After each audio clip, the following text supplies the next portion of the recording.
देखिए, हमारे जो मुस्लिम विवाह होते थे उनको काजी रजिस्टर करते थे। आज से ये सरकार में रजिस्टर होगा। और उस बिल में पहले प्रावधान था कि माइनर का मैरिज भी रजिस्टर हो सकता है।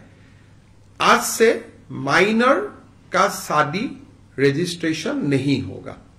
तो बेसिकली यही दो प्रोविजन है। रजिस्टर न करे, it will be registered by the sub register। आमार जेटा सरकारी विषयाय ए बियाखन रेजिस्टार करिब।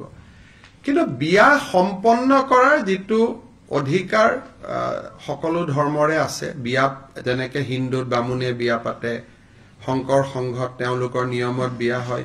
इस्लामरो बिया पतार जेतु विधिटुत ए आइनखनत कोनो नतुन व्यवस्था आना नाइ। जेतु जी धरणे इस्लाम लोकসকলে নিজৰ বিবাহ সম্পন্ন কৰে ইমামসকলৰ উপস্থিতিত বা যি ধৰণে কৰে তেনেকৈ কৰিব।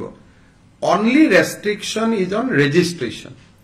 আগত ৰেজিষ্ট্ৰেচনটো কাজিয়ে কৰিছিল, এতিয়া ৰেজিষ্ট্ৰেচনটো সাব ৰেজিষ্টাৰে কৰিব।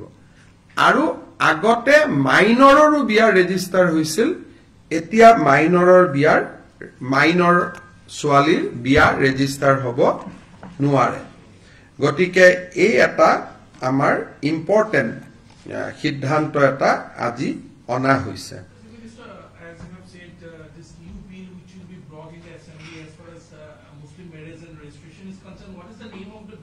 The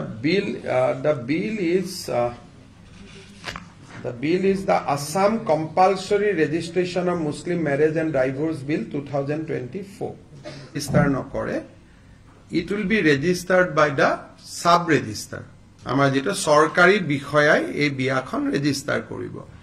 किन्तु बिया सम्पन्न करार जेतु अधिकार सकलो धर्मरे आछे। बिया जेनेके हिंदू बामुने बिया पाते, शंकर संघत तेओलोकर नियमत बिया हय। इस्लामरो बिया पतार जेतु विधिटुत ए आइनखनत कोनो नतुन व्यवस्था आना नाइ। जेतु जी धरणे इस्लाम लोकসকলে নিজৰ বিবাহ সম্পন্ন কৰে ইমামসকলৰ উপস্থিতিত বা যি ধৰণে কৰে তেনেকৈ কৰিব।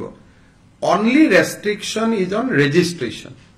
আগত ৰেজিষ্ট্ৰেচনটো কাজিয়ে কৰিছিল, এতিয়া ৰেজিষ্ট্ৰেচনটো সাব ৰেজিষ্টাৰে কৰিব। আৰু আগতে মাইনৰৰো বিয়া ৰেজিষ্টাৰ হৈছিল, এতিয়া মাইনৰ ছোৱালীৰ বিয়া ৰেজিষ্টাৰ হ'ব নোৱাৰে। গতিকে এই এটা আমাৰ ইম্পৰ্টেন্ট সিদ্ধান্ত এটা আজি অনা হৈছে।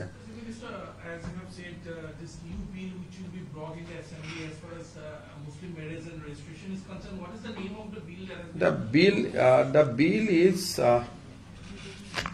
bill is the Assam Compulsory Registration of Muslim Marriage and Divorce Bill 2024।